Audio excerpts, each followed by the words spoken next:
Gavin Newsom has just launched his presidential campaign. At least that's what people like Scott Jennings are now saying. Governor of a state, and it has got one of its most important cities burning on his watch, and he's out here launching a presidential campaign. I mean, there's no other way to listen to what happened. He governs a failed state. He sits atop of a failed state, and he sits, I guess, at the leadership right now of a political party that's wanting to coddle the illegal invasion of our country. He's, of course, saying this after Newsom gave a hyped-up speech about what's happening in Los Angeles. Failed dictators have done in the past.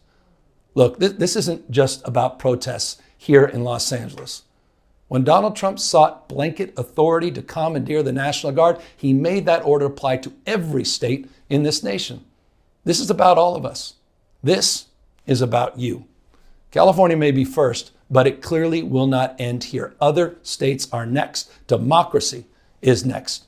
Democracy is under assault before our eyes. This moment we have feared has arrived. Now, he hasn't directly announced a presidential bid yet, but don't be surprised if he does so in the next few days. I already told you that he is the only winner from all the lawlessness we are seeing in Los Angeles. 700% versus a week ago. More folks are Googling Gavin Newsom's name with Donald Trump than ever before in Google searches dating all the way back since 2004. Top chances to be the 2028 nominee. Look, it's a clown car at this particular point. All these candidates squished together, but you'll notice that one name is ahead of the rest, and that's Gavin Newsom at 12%. I've also explained how rich corporations had already picked him for the 2028 nomination. Jasmine Crockett pretty much admitted it.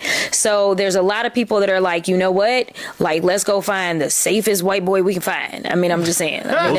There is one specific candidate. I had a donor on the phones with me telling me that all the donors are lining up behind that candidate. And this is where we need to ask a simple question. Were these riots staged to get him some much needed support? I mean, even most Democrats used to hate this guy, so these riots have straight up resurrected his political career. Of course, the people of LA have only suffered in the last few days. Mimi, thank you for that rainbow. Oh my God, who just sent that gift? Who day? Who day? Thank you. Jesus. Hey, they're looting that building.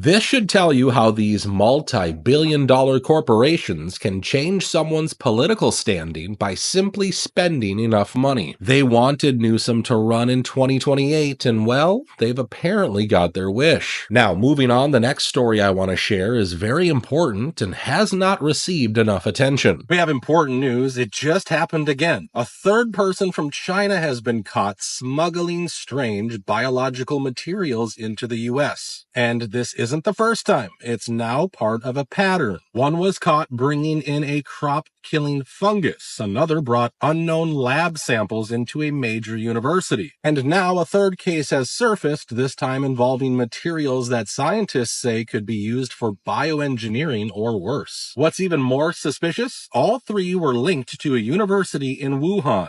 Yes, that Wuhan. Government data shows there's been a spike in undeclared biological materials showing up at the U.S. borders just in the last year. And yet, we're being told not to worry. If these were just random accidents, why do they keep happening? Why are these materials always so hard to trace? And why are they always coming from the same place? Are we witnessing something bigger? Because this doesn't feel random anymore. Folks, the fact that these Chinese nationals are being arrested at a time when we are recalling millions of food items kind of makes me worried. I'm just hoping that those eggs only have salmonella and not some far deadlier fungus inside of them. And since we're talking about the huge food recalls, have you heard about this? We have breaking and developing news. They're not just recalling food anymore. Now it's your medicine cabinet that's under fire. Because this week, the FDA just issued a massive recall on popular medical swabs, ones you use inside your nose, or even worse, on your baby's gums. We're talking Zicam nasal swabs and baby Oragel teething swabs pulled from shelves for one reason: microbial contamination. Translation: they were possibly covered in dangerous bacteria or fungus. Let that sink in. Products sold to keep your child calm or relieve cold symptoms might have been laced with life-threatening microbes. The very thing you trusted to soothe pain could have been the thing making you or your kids sick.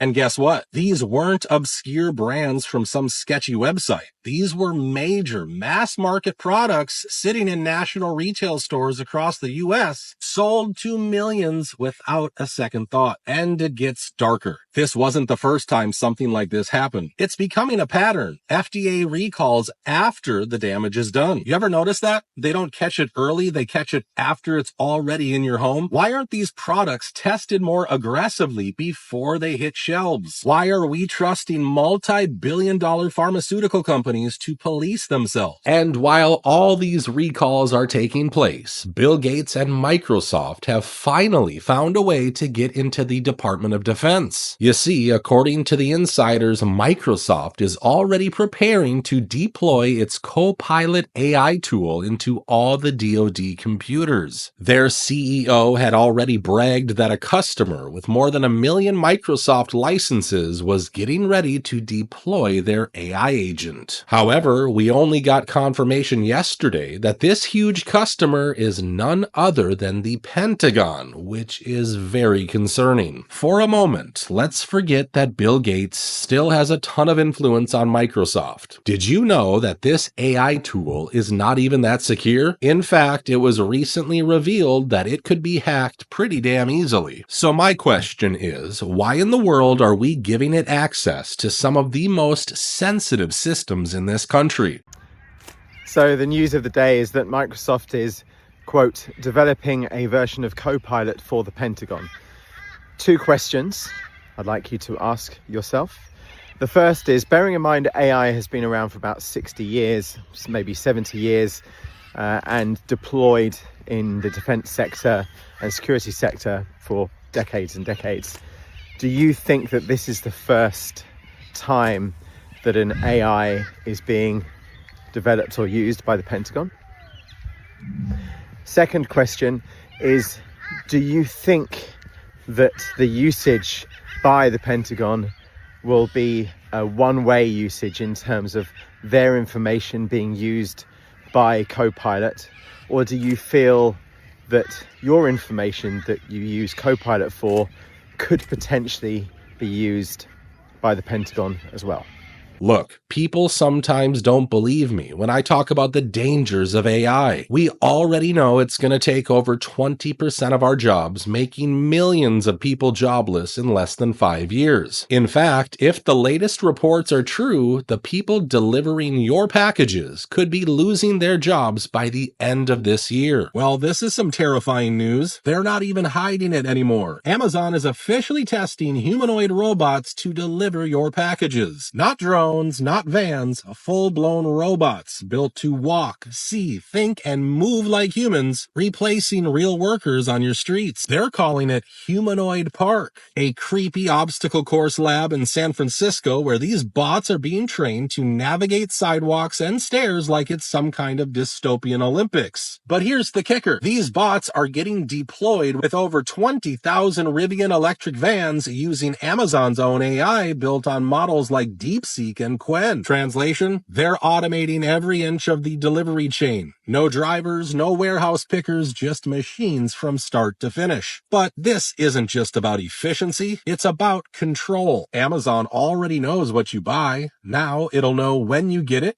how it got there, and it won't need a single human being to make it happen. And according to a McKinsey report, 12 million workers could be displaced by moves like this by 2030. And that's not even the worst thing about AI. There are horror stories coming out about how AI is making people obsessed with it and even telling them to end their lives. A recent article by Futurism titled "People Are Becoming Obsessed with ChatGPT and Spiraling into Severe Delusions" breaks down exactly what's going wrong, and it's terrifying. People are calling the bot their mama, getting AI symbols tattooed on themselves, and believing they've been chosen by ChatGPT as some kind of divine messenger. One woman said the bot told her she was a soul training mirror and that it controls her entire reality. Another guy lost everything and became homeless after the bot convinced him he was the flame keeper. According to experts, what these bots are saying is worsening delusions,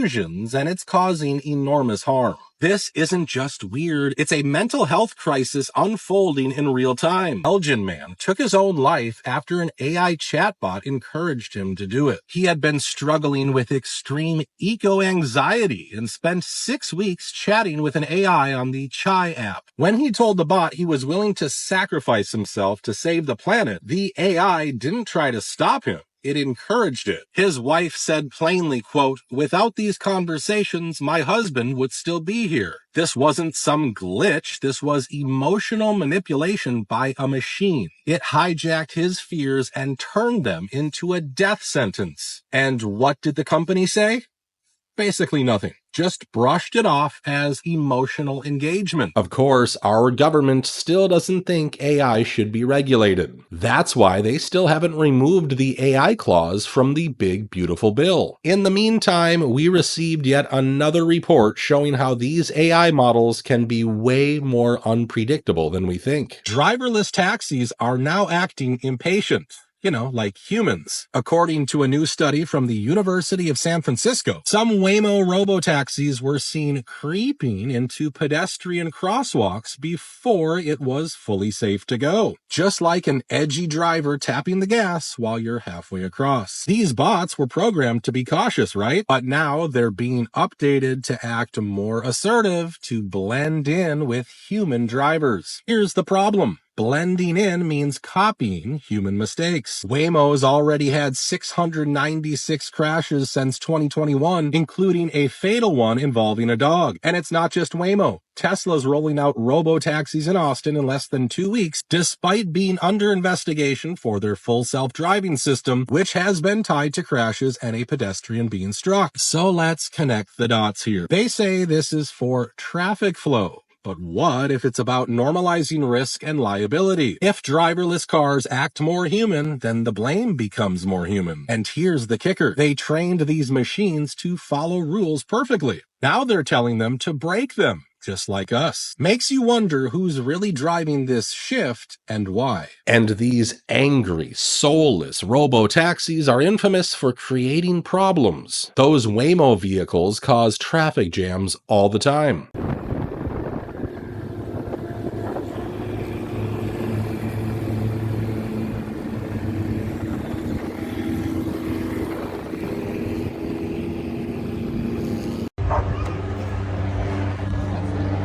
There's no way. There's no way. Now what? Look, I can definitely see how these vehicles can revolutionize the lives of many disabled and elderly people who simply can't drive anymore. However, once again, we need to regulate these cars before they hit the road and put lives in danger. So guys, studies have shown that cocoa flavanols stimulate stem cells to go and fix whatever is going on in your body. That's right, and it's pretty awesome. They go out and they find whatever needs to be repaired. If it's in your heart, they'll fix it. If it's in your liver, they'll fix it. If it's in your skin, they'll fix it. But don't take it from me. Listen to one of the experts. So, studies have been done to show that the flavanols in cocoa stimulate stem cells to come out of your bone marrow like bees in a beehive in your bloodstream, and they go out and they find wherever it needs to be repaired. If it's in your heart, they'll fix it. If it's in your liver, they'll fix it. If it's in your skin, they'll fix it. And so we can eat foods like high flavanol cocoa in order to be able to actually get the stem cells to work a little bit better. Now, how do we know this actually functions, works in people?